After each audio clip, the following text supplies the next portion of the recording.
Hello friends, आप देख रहे हैं YouTube channel chemistry with car.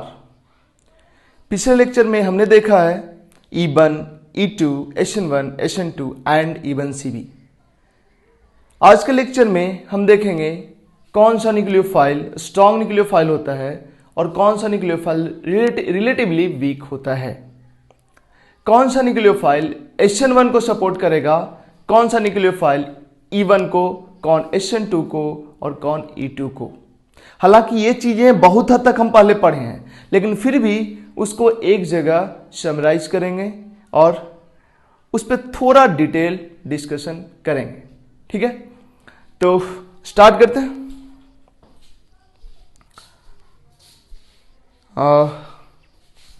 जो न्यूक्लियोफिलिसिटी होता है, न्यूक्लियोफिलिसिटी मतलब कौन सा न्यूक्लियोफाइल स्ट्रॉन्ग है, कौन वीक है, रिलेटिव बात करेंगे हम लोग इनफैक्ट। तो यहां पे हमने लिखा है negative charge nucleophile is stronger nucleophile than similar neutral nucleophile. मतलब H2O भी न्यूक्लियोफाइल है और इससे H+ निकाल दो तो OH- भी न्यूक्लियोफाइल है, क्योंकि OH- के बाद पास भी लोन पेयर है, H2O के पास भी लोन पेयर है। अगर ऐसा हो, एक निगेटिवली चार्ज और एक न्यूट्रल, केवल H+ का डिफरेंस हो, वैसे केस में मतलब एक एसिड हो और एक उसका कंजुगेट बेस हो। हालांकि ये बोलना बिल्कुल सही हर केस में नहीं है, बट ये हम बोल सकते हैं, ये सही लिखा हुआ है, negatively charge nucleophile is strong nucleophile than similar neutral nucleophile. Negatively charge nucleophile है, इसके सिमिलर कौन है? H2O। मतलब इसको H+ दे देंगे तो H2O बन जाएगा। तो इस दोनों में ये स्ट्रॉन्ग न्यूक्लियोफाइल होगा। ROH या RO- और ROH में केवल H+ का डिफरेंस है। ये भी न्यूक्लियोफाइल है लोन पेयर के कारण, ये भी न्यूक्लियोफाइल है लोन पेयर के कारण, बट निगेटिवली चार्ज न्यूक्लियोफाइल इसके रिस्पेक्ट में स्ट्रॉन्ग न्यूक्लियोफाइल होगा। इसको बोलते हैं अल्कोहल और ये है अल्कोक्साइड, ये वाटर और ये है हाइड्रोक्साइड, ये है थाइऑल, RSH, ऑक्सीजन की जगह S लगा दिए हैं। ये भी न्यूक्लियोफाइल होता है और इसे H+ निकाल दो तब भी न्यूक्लियोफाइल है, लेकिन चूंकि ये निगेटिवली चार्ज है इसलिए ये स्ट्रॉन्गर न्यूक्लियोफाइल होगा इसके रिस्पेक्ट में। मतलब दो सिमिलर कंपाउंड हो बट H+ का डिफरेंस हो, केवल एक के पास निगेटिव चार्ज और एक के पास निगेटिव चार्ज नहीं, तो निगेटिव चार्ज वाला स्ट्रॉन्गर न्यूक्लियोफाइल होता है। ठीक है, इसको एज ए रूल याद कर लो। इसका एक्सप्लेनेशन भी दिया जा सकता है, बट हमें जरूरत नहीं है उतना का, इसलिए हम एक्सप्लेनेशन पे नहीं जाएंगे। इसको एज ए रूल याद कर लो। पोलराइजेबिलिटी और पोलराइजिंग पावर से रिलेट किया जाता है, बट जरूरत नहीं है उसका। पहला पॉइंट हो गया। सेकंड पॉइंट की बात करें तो इसमें क्या है कि अगर पीरियड में बात करें, इन पीरियोडिक टेबल में पीरियड की बात किया जा रहा है, nucleophilicity directly proportional to basic strength. देखो, कार्बन, नाइट्रोजन, ऑक्सीजन, फ्लोरीन, ये एक ही पीरियड का एलिमेंट है। अगर इसमें कंपेयर किया जाए CH3- NH2- OH- F- में कौन बढ़िया न्यूक्लियोफाइल, तो जनरली न्यूक्लियोफाइल और बेस सिमिलर टाइप का चीज होता है, सेम नहीं होता है। न्यूक्लियोफाइल उसको बोलते हैं जो कार्बन को लोन पेयर डोनेट करता है, बेस उसको बोलते हैं जो H+ को बाहर करता है। बेस किसको बोलते हैं? जो H+ को छीनता है एसिड से, H+ को छीनता है। न्यूक्लियोफाइल किसको बोलते हैं? जो कार्बन पे अटैक करता है, उस कार्बन पे जो इलेक्ट्रॉन डिफिशिएंट होता है। ठीक है, बट ऐसे देखा जाए तो बेस भी लोन पेयर डोनर होता है और न्यूक्लियोफाइल भी लोन पेयर डोनर होता है। सिमिलर टाइप का चीज है बट सेम नहीं है। जनरली जो स्ट्रॉन्ग बेस होता है वही स्ट्रॉन्ग न्यूक्लियोफाइल होता है, बट ये हमेशा ट्रू नहीं है। तो उस सारे एक्सेप्शंस को यहां पे हम इंक्लूड भी करेंगे। अगर पीरियड की बात किया जाए तो जो न्यूक्लियोफिलिसिटी होता है, मतलब जो स्ट्रॉन्ग न्यूक्लियोफाइल होता है, वही स्ट्रॉन्ग बेस भी होता है। मतलब बेसिक स्ट्रेंथ के डायरेक्टली प्रोपोर्शनल न्यूक्लियोफिलिसिटी होता है। जो स्ट्रॉन्ग बेस वही स्ट्रॉन्ग न्यूक्लियोफाइल पीरियड में। तो ये सब में स्ट्रॉन्ग बेस कौन? ये है स्ट्रॉन्ग बेस। तो अच्छा, बढ़िया न्यूक्लियोफाइल कौन? यही बढ़िया न्यूक्लियोफाइल। मतलब यही ट्रेंड होगा बेसिक स्ट्रेंथ का भी। ये बना रहे हैं भाई एरो, है ना? ये यही जो ट्रेंड है, ये बेसिक स्ट्रेंथ का भी ट्रेंड है और न्यूक्लियोफिलिसिटी का भी ट्रेंड है। मतलब nucleophilicity directly proportional to basic strength, मतलब ये सब में सबसे बढ़िया बेस ये और सबसे बड़े न्यूक्लियोफाइल भी है। ये सब भी एक ही पीरियड का बात है पीरियोडिक टेबल में। तो ये सब में जो सबसे ज्यादा बेसिक है, ये सबसे ज्यादा बेसिक है और ये सबसे ज्यादा बेसिक, इसलिए यही सबसे बढ़िया न्यूक्लियोफाइल भी होगा।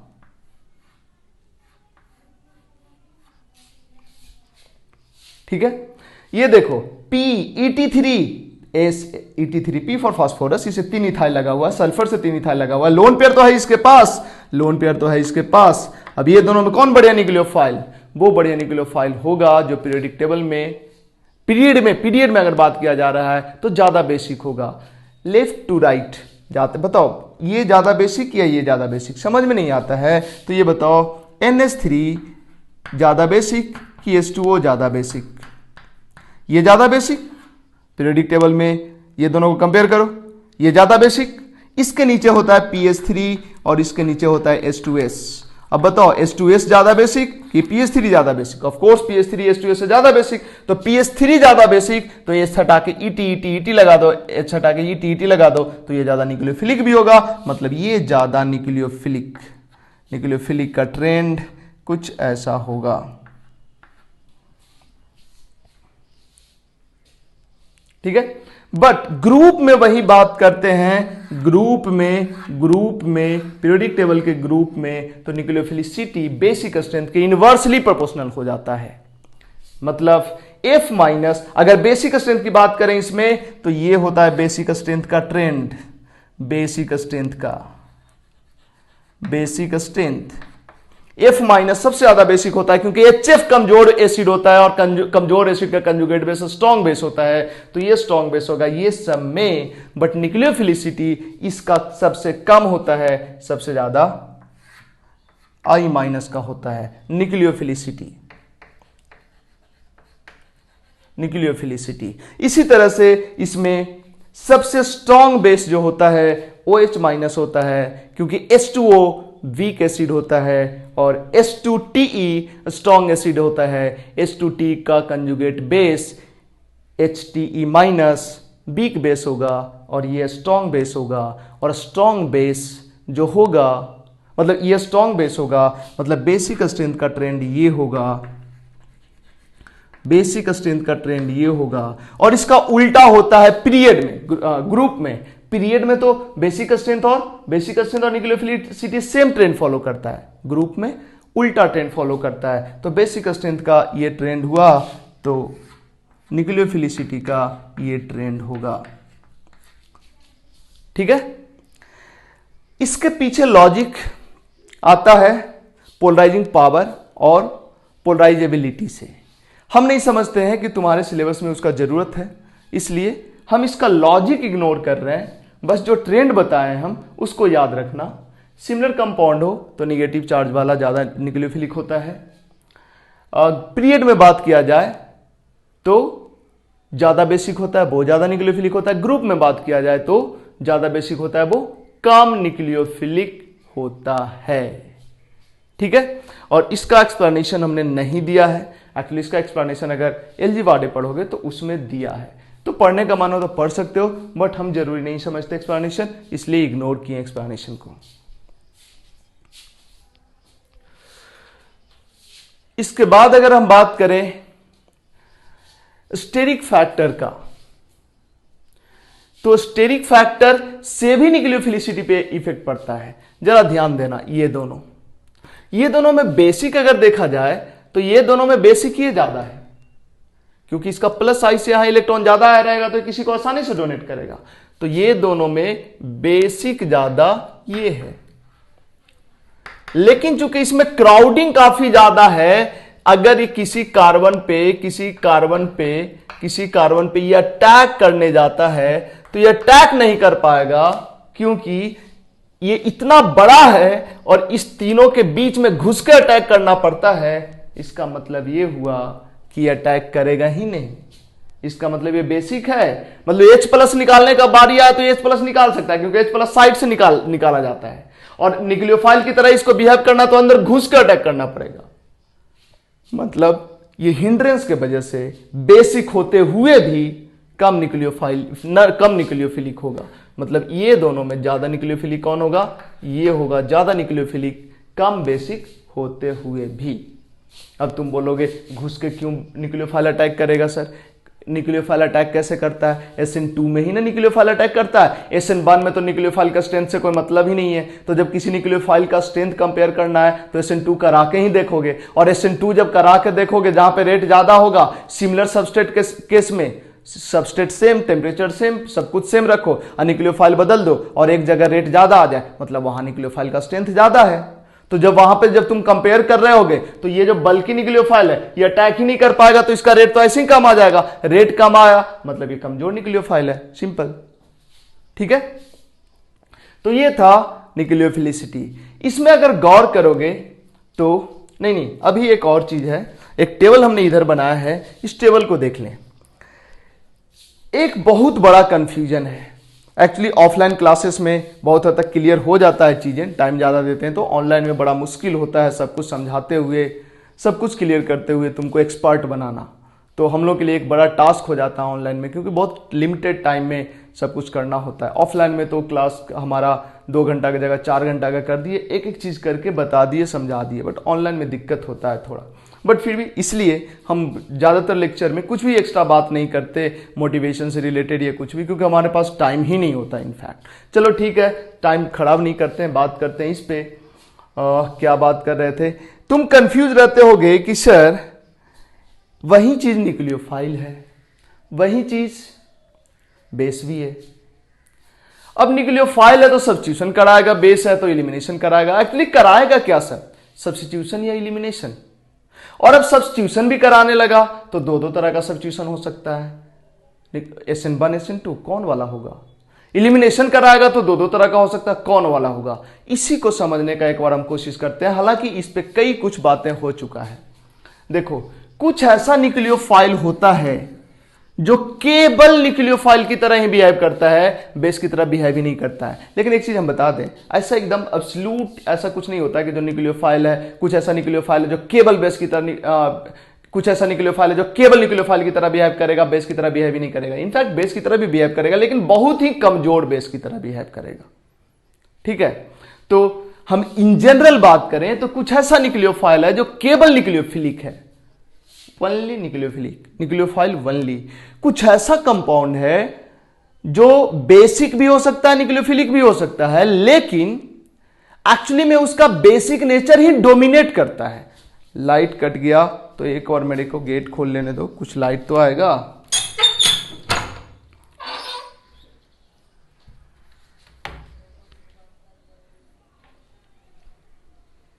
इसीलिए आज मैं कॉपी पेन पे पढ़ाना शुरू किया था कि लाइट का इशू ना है। लाइट का इशू हो ही गया, चलो कोई बात नहीं, शायद लाइट आ जाए थोड़ा देर में। ऐसे मेरे को मेरा टेबल दिखना चाहिए, टेबल दिख जाए बस। नहीं दिख रहा है, इतना से तो नहीं दिख रहा है भाई, अब तो दिखना चाहिए मेरे समझ से। हाँ, टेबल अब दिखता है, चलो ठीक है। लाइट आ गया तो ठीक है, नहीं है तो थोड़ा सा काम चला लो, और क्या। देखो, कुछ कंपाउंड ऐसा होता है जो केवल न्यूक्लियोफिलिक होता है, जैसे Cl minus, Br minus, I minus, halide, F minus को छोड़ दो, उसके अलावा जो कोई हैलाइड है, ये सब जब भी रहेगा न्यूक्लियोफाइल की तरह ही बिहेव करेगा, बेस की तरह बिहेव ही नहीं करेगा। कुछ कंपाउंड ऐसा है जो केवल न्यूक्लियोफिलिक बिहेव करता है, न्यूक्लियोफाइल की तरह बिहेव करता है। कुछ ऐसा है जो केवल बेस की तरह बिहेव करता है। कुछ ऐसा है जो स्ट्रॉन्ग बेस की तरह बिहेव करता है और साथ साथ स्ट्रॉन्ग न्यूक्लियोफाइल की तरह भी बिहेव करता है। कुछ ऐसा है जो वीक बेस की तरह बिहेव करता है और साथ साथ वीक न्यूक्लियोफाइल की तरह भी बिहेव करता है। ठीक है, तो अब जरा देखो, जो जो न्यूक्लियोफाइल बनली केवल न्यूक्लियोफाइल की तरह बिहेव करता है वो सब स्ट्रॉन्ग ही होता है, स्ट्रॉन्ग न्यूक्लियोफाइल ही होता है। और जो सब केवल बेस की तरह बिहेव करता है वो सब बेस ही होता है, स्ट्रॉन्ग बेस होता है। ठीक है, मतलब जितना भी हाइलाइट सब है, Cl minus, Br minus, I minus, ये सब का सब न्यूक्लियोफाइल है, केवल न्यूक्लियोफाइल है। मतलब ये सब, और स्ट्रॉन्ग न्यूक्लियोफाइल है, न्यूक्लियोफाइल है केवल और स्ट्रॉन्ग न्यूक्लियोफाइल है, बेस की तरह बिहेव करेगा, लेकिन ये रेयरली, बहुत कमजोर बेस होता है ये सब। और तुम खुद सोचो ना, HCl HBr चाहिए, स्ट्रॉन्ग एसिड होता है, इसका कंजुगेट बेस तो बहुत वीक होना ही चाहिए, लेकिन ये सब न्यूक्लियोफाइल बहुत अच्छा है। तो ध्यान देना, जहां कहीं भी हैलाइड आयन रहे फ्लोराइड छोड़ के, वहां पे सब्स्टिट्यूशन ही होगा, क्योंकि ये बेस की तरह बिहेव ही नहीं करेगा, ये करेगा न्यूक्लियोफाइल की तरह ही बिहेव। दूसरी बात, सल्फर H2S RSH या H2S का कंजुगेट, RSH का कंजुगेट, सल्फर वाला कोई भी न्यूक्लियोफाइल रहे जिसमें लोन पेयर सल्फर से डोनेट हो, निगेटिव चार्ज हो या ना हो, वो स्ट्रॉन्ग के कैटेगरी में ही आता है। मतलब हैलाइड फ्लोराइड को छोड़ के और सल्फर का कोई भी न्यूक्लियोफाइल निगेटिवली चार्ज हो या ना हो, स्ट्रॉन्ग न्यूक्लियोफाइल के कैटेगरी में ही आएगा। मतलब कहीं भी रिएक्शन में इसमें से कोई हो तो न्यूक्लियोफिलिक सब्स्टिट्यूशन ही होगा, इलिमिनेशन नहीं होगा। अब न्यूक्लियोफिलिक सब्स्टिट्यूशन होगा तो SN1 होगा कि SN2 होगा, यह डिपेंड करेगा सबस्ट्रेट पे कि 1 डिग्री है या 3 डिग्री है। ठीक है, इसके बाद आते हैं यहां पे, अगर कोई ऐसा रिएजेंट है जो न्यूक्लियोफिलिक बिहेव ही नहीं करता, न्यूक्लियोफाइल की तरह बिहेव ही नहीं करता, जब करता है जब बेस की तरह बिहेव करता है, तो वैसे केस में वो रिएजेंट रहेगा तब तो इलिमिनेशन ही होगा, सब्स्टिट्यूशन तो होगा नहीं, क्योंकि वो तो केवल बेस की तरह बिहेव करता है। उसमें कौन है? हाइड्राइड H-, NaH लिख दिए हैं, और ये अल्कोक्साइड, ये बल्कि अल्कोक्साइड, मतलब इस कार्बन के साथ O- जुड़ा हुआ है, उस पर निगेटिव चार्ज है, और कार्बन के साथ 3 R ग्रुप है। ठीक है, बल्कि अल्कोक्साइड। इसी तरह से अगर बात करें DBU, DBN, ये चारों में से कोई रहा तो ये इलिमिनेशन ही करेगा, क्योंकि ये बेस की तरह ही बिहेव करेगा, ये न्यूक्लियोफाइल की तरह बिहेव ही नहीं करेगा। ठीक है, तो ये चारों रहा तो इलिमिनेशन ही होगा। इसके बाद स्ट्रॉन्ग बेस, स्ट्रॉन्ग न्यूक्लियोफाइल, कुछ ऐसा है जो स्ट्रॉन्ग बेस भी होता है, स्ट्रॉन्ग न्यूक्लियोफाइल भी होता है, उसमें OH- है, RO- है, मतलब ये सब्स्टिट्यूशन भी करा सकता है, ये दोनों इलिमिनेशन भी करा सकता है, ये दोनों। दिमाग में एक चीज रख लो, जब OH- रहता है तो जनरली सब्स्टिट्यूशन डोमिनेट करता है, और जब RO- होता है तो जनरली इलिमिनेशन डोमिनेट करता है। अब इलिमिनेशन में कौन होगा, सब्स्टिट्यूशन में कौन होगा, ये सब आगे हम देखेंगे। बट OH- रहेगा तो सब्स्टिट्यूशन, RO- रहेगा तो इलिमिनेशन। ठीक है, डोमिनेट करता है generally.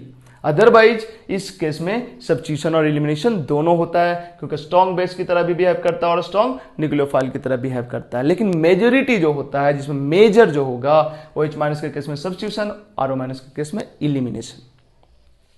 Weak base, weak nucleophile, अब इस केस में क्या होगा, सब्स्टिट्यूशन भी हो सकता है। अच्छा, एक और चीज, इस केस में सब्स्टिट्यूशन अगर होगा तो कौन वाला सब्स्टिट्यूशन होगा? E2, स्ट्रॉन्ग बेस है ना, और सॉरी, अगर सब्स्टिट्यूशन होगा तो SN2, क्योंकि स्ट्रॉन्ग बेस, स्ट्रॉन्ग न्यूक्लियोफाइल है, और अगर इलिमिनेशन होगा तो E2, क्योंकि स्ट्रॉन्ग बेस है। और कुछ ऐसा है जो वीक बेस की तरह बिहेव करता है और वीक न्यूक्लियोफाइल की तरह भी बिहेव करता है। बेस की तरह बिहेव किया मतलब इलिमिनेशन कराएगा, न्यूक्लियोफाइल की तरह बिहेव किया मतलब सब्स्टिट्यूशन कराएगा। बट चूंकि वीक है तो यहां पे तो यूनिमोलिकुलर ही होगा, या तो SN1 या तो E1। इस कैटेगरी में वाटर, अल्कोहल को रखा गया है। ठीक है, यहां पे जो DBU एंड DBN है, ये तुम पहली बार सुन रहे होगे। DBU ये कंपाउंड है और DBN ये कंपाउंड है। एक्चुअली यहाँ पे ये जो लोन पेयर है ये बहुत ज्यादा बेसिक होता है। यहाँ पे जो ये लोन पेयर है ये बहुत ज्यादा बेसिक होता है। ठीक है, तो इस बेसिक लोन पेयर के कारण ये दोनों बहुत अच्छा बेस की तरह बिहेव करता है। न्यूक्लियोफाइल की तरह इसलिए बिहेव नहीं करता है कि काफी क्राउडेड है, यहां से अटैक करेगा, काफी क्राउडेड है। और दूसरी बात, ये लोन पेयर काफी ज्यादा बेसिक है। क्यों बेसिक है? एक्चुअली जब ये किसी के साथ बॉन्ड बनाता है, किसी कार्बन के साथ बॉन्ड बनाएगा तो यहाँ पे पॉजिटिव चार्ज आएगा, और ये पॉजिटिव चार्ज रेजोनेंस करके इस नाइट्रोजन तक पहुंच जाता है। यहाँ का पॉजिटिव चार्ज जब ये किसी कार्बन के साथ बॉन्ड बनाएगा, न्यूक्लियोफाइल की तरह बिहेव करेगा, तब तो उस केस में यहाँ जो पॉजिटिव चार्ज होगा वो रेजोनेंस करके यहाँ तक पहुंच जाता है, जिसके वजह से ये दोनों बहुत ही अच्छा बेस है। ये दोनों जब भी बिहेव करेगा बेस की तरह, न्यूक्लियोफाइल की तरह बिहेव नहीं करेगा।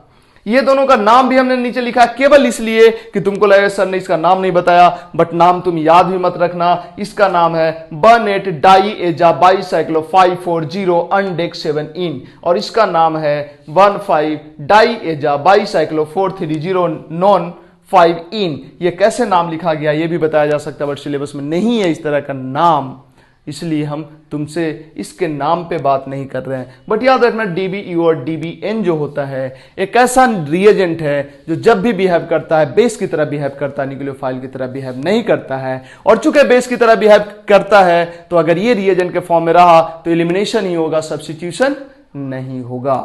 मतलब ये रहा तो सब्स्टिट्यूशन मेजर होगा, ये रहा तो इलिमिनेशन मेजर होगा, ये रहा तो सब्स्टिट्यूशन एलिमिनेशन दोनों हो सकता है, ये रहा तो सब्स्टिट्यूशन एलिमिनेशन दोनों हो सकता है। यही ओवरऑल कंक्लूजन निकला। यहां पे ये होगा कि ये OH माइनस रहेगा तो जनरली हम लोग सब्स्टिट्यूशन कराएंगे, अल्कोक्साइड रहा तो जनरली हम लोग एलिमिनेशन कराएंगे। ठीक है, तो चलो थोड़ा सा दिक्कत हुआ होगा, तुमको दिखने में प्रॉब्लम हुआ होगा, बट आई थिंक दिखाई और सुनाई भी पड़ा होगा, तो थोड़ा सा वो कर लो, मैनेज कर लो। हम कोशिश करेंगे अगला लेक्चर हमारा पेपर पे ही आए। लाइट का बड़ा प्रॉब्लम है यार, 1 घंटा भी नहीं रिकॉर्ड हो पा रहा है आजकल। तो ये था न्यूक्लियोफिलिसिटी, और ये टेबल बड़ा इंपॉर्टेंट है, इस टेबल पे जरूर नजर रखना। अदरवाइज तुमको लगेगा कि कहीं पे Cl माइनस रहेगा तो तुमको लगेगा ये इसको बेस की तरह बिहेव करवा देते हैं, कहीं से H प्लस निकलवा देते हैं, ये बेस तो होता ही है। लेकिन नहीं, ये बेस होता है, बिल्कुल सही है, लेकिन ये न्यूक्लियोफिलिक ज्यादा अच्छा होता है, इसलिए इसका न्यूक्लियोफिलिक एक्शन ही वहां पे इंपॉर्टेंट रोल प्ले करेगा।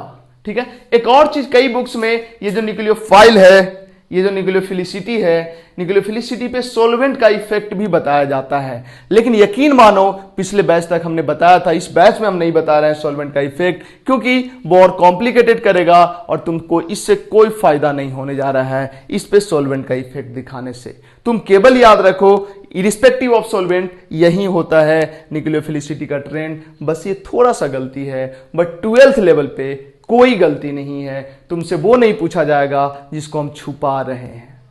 ठीक है, तो बस अभी के लिए इतना ही, मिलते हैं नेक्स्ट लेक्चर में एक और इसी तरह के टेबल एनालिसिस के साथ। ठीक है, अभी के लिए इतना ही, थैंक यू।